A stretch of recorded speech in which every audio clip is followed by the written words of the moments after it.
آئیے اس روایت کو پڑھتے ہیں جس کا بار بار آپ بھی حوالہ دے رہے ہیں اور جو اس باب میں بہت کچھ بنائے استدلال بنتی رہی ہے. جی میں آپ وہ روایت آپ کے سامنے رکھ دیتا ہوں. اس روایت کے بارے میں یہ سمجھ لیجئے کہ یہ بخاری سے لی گئی ہے. اس کا رقم ہے 5590. ٹھیک. اس کے الفاظ ہیں اور یہ میں اصل عربی میں پڑھ دیتا ہوں. یہ کہتے ہیں عبد الرحمن بن غنم اشری ہے یہ، اور انہوں نے یہ روایت ابو عامر رضی اللہ عنہ یا ابو مالک اشری سے روایت بیان کی ہے. ٹھیک. یہ کہتے ہیں کہ یہ بالکل صحیح روایت ہے. واللہ ما کذبنی سمع النبی صلی اللہ علیہ وسلم یقول، اور بخدا انہوں نے مجھ سے جھوٹ نہیں بولا کہ انہوں نے نبی صلی اللہ علیہ وسلم کو سنا کہ آپ نے فرمایا. کیا فرمایا؟ لَيَكُونَنَّ مِنْ أُمَّتِي أَقْوَامٌ يَسْتَحِلُّونَ الْحِرَّ وَالْحَرِيرَ وَالْخَمْرَ وَالْمَعَازِفَ.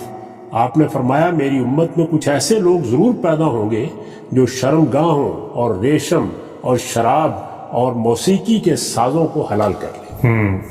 اب ظاہر بات ہے کہ اس میں جب آپ عام طریقے سے پڑھتے ہیں تو آپ یہ کہیں گے کہ یہ سب کی سب چیزیں جب کہ حلال کر لیں گے تو اس کا مطلب ہے کہ یہ اصلاً حرام ہوں گے. بالکل. یہ روایات کو دیکھنے، روایات کو پڑھنے اور ان کو سمجھنے کا صحیح طریقہ ہی نہیں ہے. اچھا. جب اس طرح کے اسلوب میں بات دیکھیے، اگر تو اسلوب یہ ہو کہ فلاں چیز حرام ہے، میں عرض کر چکا کہ اس کے لیے کیا طریقے قرآن مجید اختیار کرتا ہے، رسالت بآب صلی اللہ علیہ وسلم کیا طریقے اختیار کرتے ہیں، اس پر ہم بڑی تفصیلی بحث کر چکے ہیں.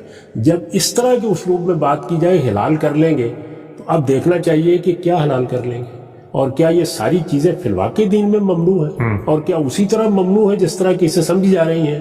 تو میں سب سے پہلی چیز آپ کے سامنے رکھتا ہوں. اس میں پہلی چیز یہ بتائی ہے کہ میری امت میں کچھ ایسے لوگ ضرور پیدا ہوں گے جو شرمگاہوں کو حلال کر لیں گے. جی. اب میں آپ سے یہ پوچھتا ہوں، شرمگاہیں حرام ہیں؟ فی نفسی تو نہیں. شرمگاہیں کیا اصلاً ممنوع قرار دے دی گئی ہیں؟ اگر آپ کہیں گے شرمگاہیں اصلاً ممنوع ہیں تو اس کا مطلب جانتے ہیں کیا ہوگا؟ اس کا مطلب یہ ہوگا کہ جنسی دائیہ جو خدا نے رکھا ہے وہ اصلاً حرام قرار دے دیا گیا ہے. وہ اصلاً کوئی بہیمیت کی چیز ہے، وہ اصلاً کوئی غیر اخلاقی چیز ہے. یہی مطلب ہوگا نا اس کا. تو آپ اس کو پڑھنے کے بعد اگر علی الاطلاق یہ فتویٰ دے دیں گے تو اس کا مطلب یہ ہے کہ وہ چیز کہ جس کو ہمارے دین میں روا رکھا گیا ہے، جس کی بنیاد ہی دین کے اندر اس لیے واضح کی گئی ہے کہ اللہ تعالیٰ کی اسکیم اسی کے ذریعے سے روبہ عمل ہوتی ہے، بلکہ بعض حالات میں اس کو اللہ تعالیٰ کی عبادت کے برابر قرار دیا گیا. جی. یعنی جس میں انسان حلال کی جستجو کرتا ہے، جس میں وہ اللہ کے حکم پر رجوع کرتا ہے، اللہ کے حکم پر رکتا ہے. یہ ساری باتیں قرآن میں بھی بیان ہوئی ہیں، حدیثوں میں بیان ہوئی ہیں. شرمگاہوں کے بارے میں قرآن مجید کا بیان دیکھیے، وہ کتنا واضح ہے. سورہ مارج میں بھی اور سورہ مومنون میں بھی اس میں یہ بتا دیا گیا ہے کہ شرمگاہیں اصلاً بالکل حلال ہیں. اس کے لیے کچھ شرائط ہیں. جی. اور وہ کیا ہے؟ وہ یہ ہے کہ آپ علی الاعلان کسی عورت کے ساتھ اس تعلق کا اظہار کریں گے، آپ اس کے لیے کوئی تقریب منعقد کریں گے، آپ اپنے معاشرے کو بتائیں گے کہ آج سے میں یہ تعلق قائم کرنے کے لیے اس عورت کو اپنے نکاح میں لے رہا ہوں، اور عورت یہ اعلان کرے گی کہ وہ مرد کو اپنے نکاح میں لے رہی ہے. یہ جب آپ اعلان کر دیں گے تو اس کے بعد ایک زندگی بھر کے سنجوگ کا معاہدہ ہو جائے گا. اب شرمگاہیں آپ کے لیے حلال ہیں. ٹھیک. یہ بات بالکل واضح ہے. تو اس کا مطلب یہ ہے کہ جیسے ہی ہم یہ الفاظ پڑھیں گے تو ہمیں سب سے پہلے کیا دیکھنا ہوگا؟ یہ رجوع کر کے دیکھنا ہوگا کہ قرآن مجید میں شرمگاہوں کے بارے میں کیا کہا گیا ہے، اللہ تعالیٰ نے اس کے کیا اصول بیان کیے ہیں. تو ظاہر ہے کہ یہاں جب رسالت مآب صلی اللہ علیہ وسلم یہ فرما رہے ہیں تو آپ کے پیش نظر کیا ہے؟ آپ کے پیش نظر یہ ہے کہ وہ شرمگاہیں جن سے مقاربت اللہ تعالیٰ نے حرام قرار دی، ٹھیک، وہ شرائط جن کے ساتھ حلال قرار دیے جو لوگ ان کو پورا نہیں کریں گے اور اس کے بغیر رجوع کریں گے. تو کیا ہوا یہاں پر؟ یعنی وہ حدود، وہ شرائط اللہ تعالیٰ نے جو چیزیں بیان کی ہیں وہ سب چونکہ پس منظر میں موجود ہیں، ان کو سامنے رکھ کر یہ الفاظ علی الاطلاق بول دیے. لیکن کوئی شخص سے کہے گا کہ روایت میں تو مطلق بیان ہوئے ہیں. میں یہ کر رہا ہوں، اسی پر میں نے آپ کو توجہ دلائی ہے کہ جیسے ہی وہ یہ پڑھے گا تو کیا یہ جائز ہوگا کہ وہ اس سے یہ استدلال کرنا شروع کرے؟ بالکل ٹھیک. وہ یہ کہے یہ علی الاطلاق ممنوع ہو گئی ہیں، شرمگاہوں کے ساتھ اب قربت کسی صورت میں بھی اختیار نہیں کی جا سکتی.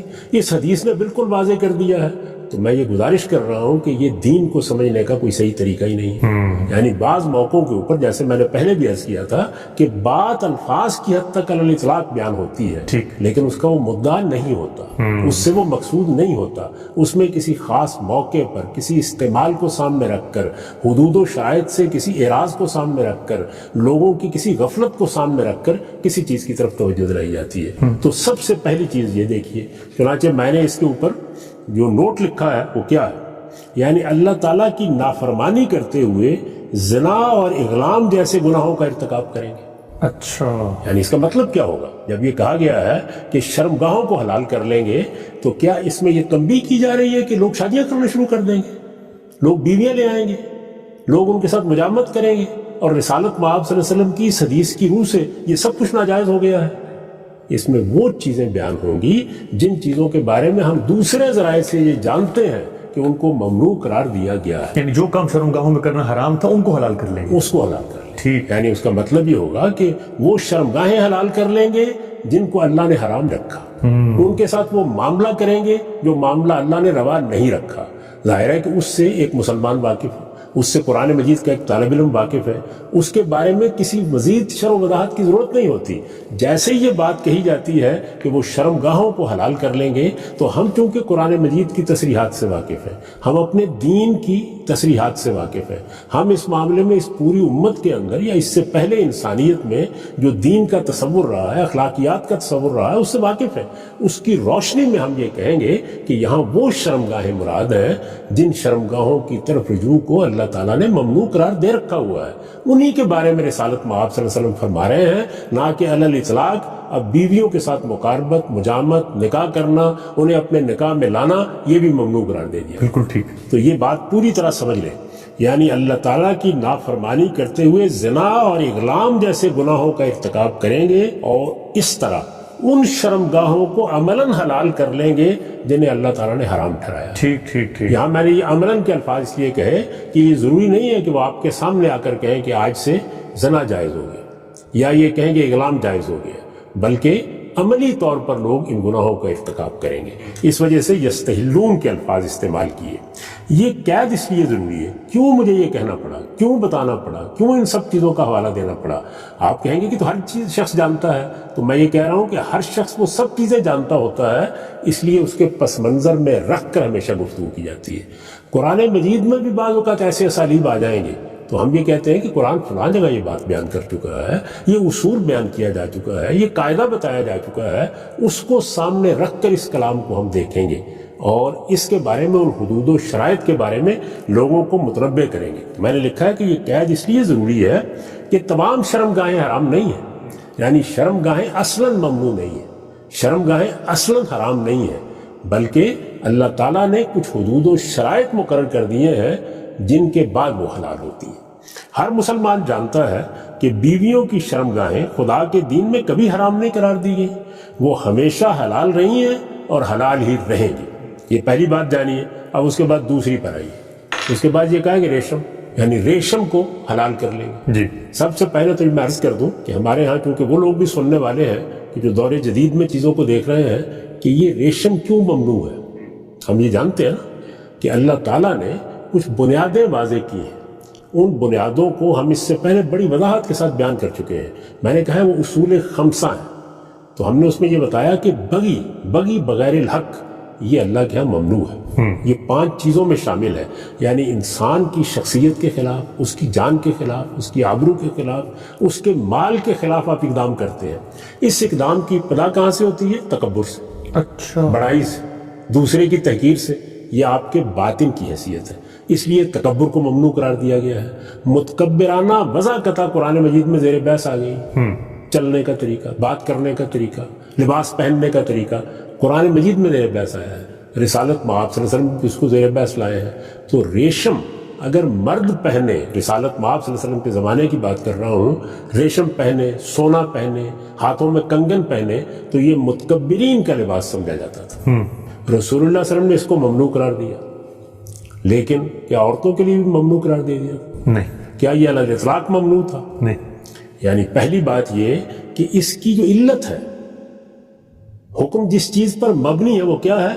متکبرانہ لباس، جی، متکبرانہ وضع قطع، متکبرانہ اسالیب حیات، یعنی یہ چیزیں ہیں نا، ان کو خود قرآن مجید نے ممنوع قرار دے دیا۔ اب ظاہر ہے کہ اس کے اطلاقی پہلو ہوں گے جو رسالت مآب صلی اللہ علیہ وسلم کے زمانے میں زیر بحث آئیں گے۔ یہ آپ جانتے ہیں کہ اس بال ازار کی بحث بھی یہیں سے پیدا ہوتی ہے، اسی طرح مونچھوں کو پس رکھنے کی بحث بھی یہیں سے پیدا ہوتی ہے۔ تو متکبرانہ وضع قطع کے جتنے بھی پہلو ہو سکتے ہیں وہ اگر اطلاقی طور پر زیر بحث آئیں گے تو اسی اسلوب میں زیر بحث آ جائیں گے۔ لیکن ہم یہ جانتے ہیں کہ اس وقت بھی عورتوں کے لیے یہ کوئی چند نہیں ہے، دو نہیں ہے، 10 نہیں ہے، یوں نہیں ہے کہ اندھوں کے لیے، یوں نہیں ہے کہ بہروں کے لیے، یعنی یہ دنیا کی آدھی آبادی ہے، ان کے لیے جائز ہے۔ ان کے لیے یہ بالکل جائز ہے۔ کیوں جائز ہے؟ اس لیے کہ جب عورتیں یہ لباس پہنتی تھیں، ریشم پہنتی تھیں یا آج اس طرح کوئی لباس پہنتی ہیں، تو ان کے لیے یہ متکبرانہ وضع نہیں ہوتی، ان کے لیے یہ زیب و زینت کی چیز بن جاتی ہے۔ بالکل ٹھیک۔ یہ وہ جگہ ہے جہاں سے دین کی باتوں کو سمجھنا چاہیے ان کے اندر اتر کر۔ تو اب جب رسالت میں آپ صلی اللہ علیہ وسلم نے یہ فرمایا کہ ریشم کو حلال کر لیں گے، ایک شخص اس روایت کو پڑھتا ہے اور پڑھنے کے بعد گھر میں جاتا ہے اور یہ کہتا ہے کہ میں نے آج یہ روایت پڑھی ہے اور یہ روایت فلاں اور فلاں صحابی سے آئی ہے اور یہ بخاری میں نقل ہوئی ہے، لہذا بی بی سب سے پہلے تو ریشم کے تمام کپڑے نکالو اور ان کو جلا دو۔ یہ کام تو خود رسول اللہ نے نہیں کیا۔ وہ خاتون کیا کہیں گی جواب میں؟ اگر وہ دین سے واقف ہے تو وہ یہ کہیں گی کہ یہ کیا نئی بات تم سنا رہے ہو۔ اب وہ یہ کہتا ہے کہ یہ دیکھیے میں نے یہ روایت پڑھی ہے، اس روایت میں تو علی الاطلاق ریشم کا ذکر ہو گیا ہے، اس میں تو یہ نہیں بیان کیا گیا کہ یہ صرف مردوں کے لیے بات ہو رہی ہے۔ تو اسے توجہ دلائی جائے گی کہ یہ دین کو سمجھنے کا طریقہ نہیں ہے۔ یہاں رسالت مآب صلی اللہ علیہ وسلم بعد کے زمانوں میں لوگوں کے ایک رویے پر تنبیہ کر رہے ہیں، حلتیں حرمتیں نہیں بیان کر رہے اس موقع کے اوپر، یعنی یہ توجہ دلا رہے ہیں کہ میرے بعد میری امت کے لوگ ان چیزوں کے بارے میں ایسے بے پرواہ ہو جائیں گے کہ جو ان کے حدود ہیں، جو ان کے شرائط ہیں، جن چیزوں کو ان میں ملحوظ رکھنا چاہیے ان کا خیال نہیں رکھیں گے۔ ٹھیک۔ یہ بیان کیا۔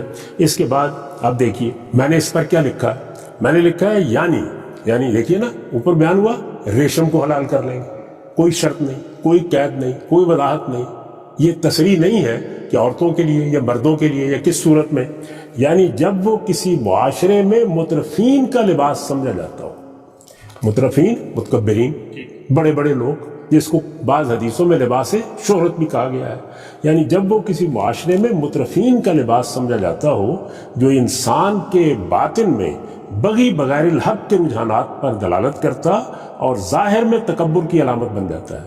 یعنی اندر کیا ہے؟ تکبر، باہر اس کا ظہور کیسے ہوتا ہے؟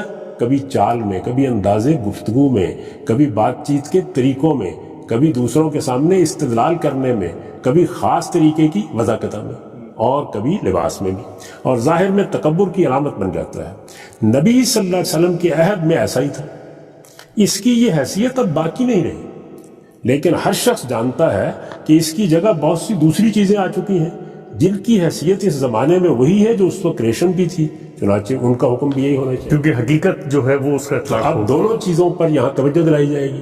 ایک تو یہ کہ یہ کوئی علی الاطلاق حرمت نہیں ہے، یہ عورتوں کے لیے اس وقت بھی جائز تھا۔ عورتیں دنیا کی آدھی بلکہ آدھی سے زیادہ آبادی رہی ہیں، رسالت مآب صلی اللہ علیہ وسلم کی امت میں بھی یہی صورتحال ہے، اس لیے اس کے حدود یہ ہے، اس کے شرائط یہ ہے، اس کا پس منظر یہ ہے، اس کی علت یہ ہے، اس کی حقیقت یہ ہے۔ پھر یہ توجہ دلائی جائے گی کہ اس میں لفظ پر نہیں رہ جانا چاہیے، بلکہ یہ دیکھنا چاہیے کہ کیا کچھ اور چیزیں تو اس وقت اس کے حکم میں داخل نہیں ہو گئی، یعنی اب بہت سے لباس، بہت سے رہن سہن کے طریقے نئے ایجاد ہو گئے ہیں، ان میں متکبرین کی وجہ کیا ہے، اچھا ان میں مترفین کے طریقے کیا ہیں۔ تو ظاہر ہے کہ جو اصل علت ہے، جب دین کا ایک حکیم طالب علم اس کو سمجھ لے گا تو ان کی جانب بھی توجہ دلائے گا۔ تو یہ دو مثالیں ہو گئیں۔ اس کے بعد تیسری چیز جو اس روایت میں بیان ہوئی ہے وہ کیا ہے؟ وہ ہے والخمر، شراب۔ اب ہم شراب کے بارے میں دیکھتے ہیں تو معلوم ہوتا ہے کہ قرآن مجید نے واضح کر دیا ہے کہ وہ علی الاطلاق ممنوع ہے، کوئی بحث پیدا نہیں ہوتی، اچھا جگہ کوئی بحث نہیں۔ اس میں ظاہر ہے کہ یہی ہے نا کہ جیسے ہی ایک بات بیان کی گئی ہے تو آپ یہ دیکھیں گے کہ یہاں حرمت یا علت کا قانون نہیں بیان کرنا مقصود، کسی آنے والی صورتحال پر لوگوں کو توجہ دلانا ہے، ٹھیک، تاکہ وہ کہیں حدود و شرائط سے بیگانہ نہ ہو جائیں۔ تو اس میں شراب کا ذکر بھی آ گیا، اور پھر جو چیزیں بیان کی گئی ہیں ظاہر ہے کہ یہ زنا اور شراب اور اس طرح کی دوسری چیزیں، جیسے میں نے ابھی ذکر کیا کہ ہمارے ہاں نائٹ کلبوں میں کیا ہوتا ہے، ہمارے ہاں بعض فلموں میں کیا ہوتا ہے، ہمارے ہاں جو لغویات اس وقت وابستہ ہو گئی ہیں ان کی کیا نوعیت ہے؟ تو ایک پورا ماحول بنتا ہے نا، اس پورے ماحول کی چیزیں ہیں جو رسالت مآب صلی اللہ علیہ وسلم نے یہاں بیان کی ہیں، اس میں شراب بھی زیر بحث آ گئی۔ تو شراب کے بارے میں ہم کیوں یہ کہتے ہیں کہ یہ علی الاطلاق ہے؟ اگر فرض کیجئے کہ یہاں پر خمر کا ذکر ہوتا اور دوسری جانب ہم قرآن مجید میں جاتے اور وہاں جا کر یہ پتہ چلتا کہ شراب کو تو علی الاطلاق ممنوع قرار دیا گیا، وہ تو صرف اتنی بات کہی گئی ہے کہ لا تقربوا الصلاۃ وانتم سکارا، ٹھیک، جب تم نماز پڑھ رہے ہو اس وقت تمہیں نشے میں نہیں ہونا چاہیے۔ تو ہم یہ بتاتے نا کہ یہاں در حقیقت وہی صورت مراد ہے، جی، لیکن اب چونکہ ہم یہ جانتے ہیں کہ شراب کو علی الاطلاق ممنوع قرار دے دیا گیا، اس کی معمولی سے معمولی مقدار کی بھی ممانعت کر دی گئی ہے، تو اب یہ ہر حال میں ممنوع ہے، بغیر قید و شرط کے ممنوع ہے۔ تو ہم یہ بتائیں گے، یعنی اس حدیث کو پڑھنے والے کو بتائیں گے، اس سے استدلال کرنے والے کو بتائیں گے کہ ہمارے پاس چونکہ اس کے بارے میں یہ معلومات موجود ہیں، قرآن سے موجود ہے، رسالت مآب صلی اللہ علیہ وسلم کے دوسرے ارشادات سے موجود ہیں، تو اس وجہ سے اس معاملے میں تم ٹھیک کہہ رہے ہو، یہ علی الاطلاق ممنوع ہے۔ اب آگے بڑھیے، آخر میں پھر وہ موسیقی کے سازوں کا ذکر کیا گیا ہے۔ تو میں عرض کر چکا ہوں کہ اب وہ ساری بحث کو اپنے ذہن میں تازہ کر لی، یعنی ہم یہ جانتے ہیں کہ حرمت کی بنیادیں کیا ہیں، ہمیں یہ معلوم ہے کہ قرآن مجید میں کسی جگہ اس کی حرمت بیان نہیں ہوئی، ہمیں یہ معلوم ہے کہ صراحت کے ساتھ کسی حدیث میں بھی بیان نہیں ہوئی، یہاں بالواسطہ ذکر ہو رہا ہے کہ لوگ حلال کر لیں گے بعض چیزوں کو، انہی کے ذیل میں ذکر آ گیا ہے، اصلاً حرمت کو بیان نہیں کیا جا رہا۔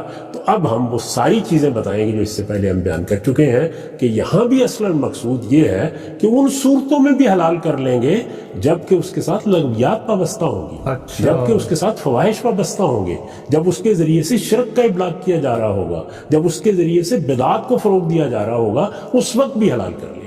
تو جس طرح ہم نے شرمگاہوں کے بارے میں حدود و شرائط کا ذکر کیا، جس طرح ریشم کے بارے میں پوری تفصیل بیان کی، اسی طرح کا طریقہ ہم اس کے بارے میں بھی اختیار کریں گے۔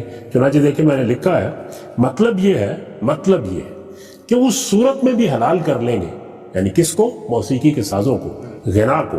مطلب یہ ہے کہ اس صورت میں بھی حلال کر لیں گے جب وہ مشرکانہ تصورات و عقائد اور فواحش کی ترغیب کے لیے استعمال کیے جا رہے ہیں۔ اچھا، تو کیا یہ واقعہ نہیں ہے کہ اس وقت بہت بڑے پیمانے پر یہ استعمال ہوتا ہے؟ کیا یہ واقعہ نہیں ہے کہ انہی کے ذریعے سے یہ بہت سی چیزیں لوگوں کے دل و دماغ میں راسخ کر دی جاتی ہیں؟ کیا یہ واقعہ نہیں ہے کہ اسی کے نتیجے میں لوگوں کے اندر جنسی ترغیبات پیدا کی جاتی ہیں؟ یہ سارے استعمالات ہم جانتے ہیں۔ تو جب ہم گفتگو کر رہے ہیں تو ہم بار بار اس لیے یہ کہہ رہے ہیں کہ یہ ان کا استعمال ہے جو زیر بحث آئے گا، تو وہ استعمال کی صورتیں ہیں جن کو دائیں بھی دیکھیں گے، بائیں بھی دیکھیں گے، حال میں بھی دیکھیں گے، مستقبل میں بھی دیکھیں گے اور توجہ دلائیں گے۔ مطلب یہ ہے کہ اس صورت میں بھی حلال کر لیں گے جب وہ مشرکانہ تصورات و عقائد اور فواحش کی ترغیب کے لیے استعمال کیے جا رہے ہوں، جس طرح کہ ہمارے اس زمانے کے زیادہ تر، یہ دیکھیے زیادہ تر، جس طرح کہ ہمارے اس زمانے کے زیادہ تر فلمی گیتوں اور نعتوں اور قوالیوں میں بغیر کسی تردد کے استعمال کیے جا رہے ہیں۔ آپ نے بھی اطلاق کر کے بتا دیا، اطلاق کر کے بتا دیا، یعنی آپ فواحش کی ترغیب کی مثالیں بھی دیکھ سکتے ہیں، آپ مشرکانہ عقائد کی ترغیب کی مثالیں بھی دیکھ سکتے ہیں، آپ بدعات کی ترغیب کی مثالیں بھی دیکھ سکتے ہیں، اور یہ نعت کے نام سے جو چیزیں پڑھی جا رہی ہیں ان میں بھی دکھائی جا سکتی ہیں، قوالیوں کے نام سے جو چیزیں پیش کی جا رہی ہیں ان میں بھی دکھائی جا سکتی ہیں، اور یہ گیتوں میں بھی اور شاعری میں بھی دکھائی جا سکتی ہیں، بلکہ بہت تاثیر کے ساتھ، بہت مؤثر طریقے سے یہ ساری چیزیں شعراء نے لوگوں تک پہنچائی ہیں، بنیادی تصورات کو راسخ کیے، دین کے حقیقی تصورات لوگوں کی نگاہوں سے پوشیدہ ہو گئے ہیں، یعنی اس فن کو اس طرح استعمال کیا گیا ہے، لیکن یہ ہوگا اس کا استعمال ہی زیر بحث ہے، اور اس استعمال کو سامنے رکھ کر رسول اللہ صلی اللہ علیہ وسلم فرما رہے ہیں۔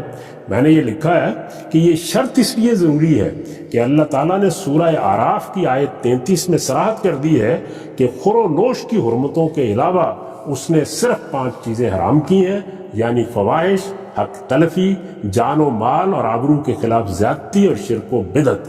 آگے کی روایتوں سے یہی حقیقت مزید مبرر ہو جائے، اچھا، یعنی آگے صرف یہی نہیں کہ یہ میں نے ماضی بیان کر دیا، قرآن کی طرف توجہ دلا دی، اصول خمسہ کی طرف توجہ دلا دی، آپ کو بتا دیا کہ خود اس روایت میں جو چیزیں بیان ہوئی ہیں وہ بھی اس شرم و بدعات کا تقاضا کرتی ہیں، صرف موسیقی نہیں، شرمگاہیں بھی اس کا تقاضا کرتی ہیں، ریشم بھی اس کا تقاضا کرتا ہے۔ آگے کی روایتوں میں خود رسالت مآب صلی اللہ علیہ وسلم کا طرز عمل بتا دے گا کہ یہاں یہ بات علی الاطلاق نہیں کہی گئی، اس میں در حقیقت اس کا برا استعمال ہی زیر بحث ہے۔ اور چونکہ وہ زمانہ آنے والا تھا کہ صحابہ کرام کے بعد لوگ اس معاملے میں بے احتیاطی اختیار کریں گے، یہ بے احتیاطی تاریخ میں بھی اختیار کی گئی ہے، اس وقت بھی ہم دیکھتے ہیں کہ اختیار کی جا رہی ہے، تو اگر رسالت مآب صلی اللہ علیہ وسلم نے ان سب چیزوں کے بارے میں متنبہ فرمایا تو یہ بالکل صحیح فرمایا۔ اس لیے روایت پر کوئی اعتراض نہیں ہے، اصل چیز یہ ہے روایت کو کہاں رکھنا ہے، اس کو کس طرح سمجھنا ہے، اس کو لوگوں تک کیسے پہنچانا ہے۔ اس طرح کے اسلوب میں پھر عرض کروں کہ حرمتیں نہیں بیان ہوتی، ایسے موقعوں کے اوپر پہلے سے موجود کچھ چیزیں ہوتی ہیں جن کو اللہ تعالیٰ نے بعض حدود و شرائط کے ساتھ اور بعض جگہ علی الاطلاق ممنوع قرار دیا ہوتا ہے، ان کے کسی استعمال کو یا ان کے بارے میں کسی غفلت کو سامنے رکھ کے یہ یستحلون کے الفاظ استعمال کیے جاتے ہیں۔ ہم جو بات آپ نے آخر میں فرمائی کہ خود رسالت مآب صلی اللہ علیہ وسلم سے منسوب ایسی روایات ہیں جن میں یہ جو اس کے استعمالات ہیں، یہ جو حدود و شرائط آپ نے گفتگو میں بیان کیے، وہ خود اطلاق کر کے رسالت مآب صلی اللہ علیہ وسلم کے اسوے میں، آپ کی سیرت میں، آپ کے قول میں بھی سامنے آ رہے۔ میں چاہتا ہوں بحث کو فوراً اب آگے بڑھا کے میں ہر آدمی یہ پوچھنا چاہے گا کہ پھر رسالت مآب صلی اللہ علیہ وسلم نے اگر یہی استعمالات تھے تو یہاں پر تو ایک مذمت آئی ہے، منفی پہلو سے بات ہوئی ہے کہ غلط استعمال ہوگا، تو کیا باقی روایتوں میں یہ جو اچھے استعمالات ہوتے ہیں ان کی رعایت سے بھی کوئی چیز فرمائی ہے کیا؟ میں وہی عرض کر رہا ہوں، میں پہلے بتا چکا، یہ روایتیں جب ہم نے پڑھنا شروع کی تو میں نے اس وقت یہ عرض کیا تھا کہ مذمت کے مضامین بھی ہوں گے، ترغیب کے مضامین بھی ہوں گے، تحسین کے مضامین بھی ہوں گے، اباحت کے موضوعات بھی ہوں گے، یہ سب چیزیں ہوں گی، اس لیے کہ وہی بات ہے میں عرض کر رہا ہوں کہ علی الاطلاق ان میں سے کوئی چیز ممنوع نہیں ہے۔ موسیقی ممنوع نہیں ہے، تصویر کشی ممنوع نہیں ہے، اداکاری ممنوع نہیں ہے، شاعری ممنوع نہیں ہے، کوئی چیز بھی ممنوع نہیں ہے جن کو ہم فنون لطیفہ سے تعبیر کرتے ہیں، یہ ان کے استعمالات ہیں۔ اور کسی چیز کے استعمالات اگر بہت زیادہ غلط ہو جائیں، بہت زیادہ حدود سے متجاوز ہو جائیں تو بعض اوقات اسی طرح تعمیم کے الفاظ میں ان کی طرف توجہ دلائی جاتی ہے، یہ اسالیب ہم بھی اختیار کرتے ہیں۔ میں اس سے پہلے آپ کو مثالیں دے چکا کہ ہم یہ کہا کرتے تھے کسی زمانے میں کہ یہ ریڈیو ٹیلی ویژن یہ تو شیطان کے کارخانے ہیں۔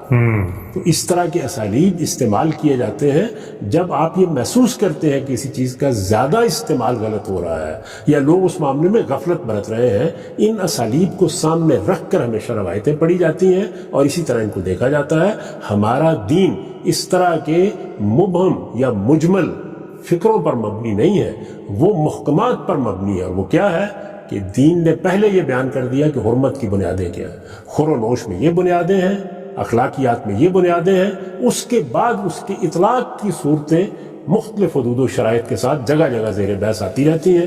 جس طرح کے بغی کو حرام قرار دے دیا، یہ بتا دیا کہ اس کی بنیاد انسان کے باطن میں تکبر کے احساس سے پڑتی ہے۔ اب رسالت میں آپ صلی اللہ علیہ وسلم اس کا اطلاق کر رہے ہیں، اور یہ دیکھیے کہ مترفین کے متکبرین کے ایک لباس یعنی ریشم پہننے پر کر دیا، اسبال کے طریقے پر ازار باندھنے پہ کر دیا، مونچھیں رکھنے کے ایک خاص وضاقتہ پہ کر دیا۔ یہ سب اطلاق کی چیزیں ہیں، اسی اصول سے پھوٹی ہوئی چیزیں، یعنی پہلے بنیاد واضح کی جاتی ہے، پھر اس کے بعد یہ چیزیں زیر بحث آتی ہیں۔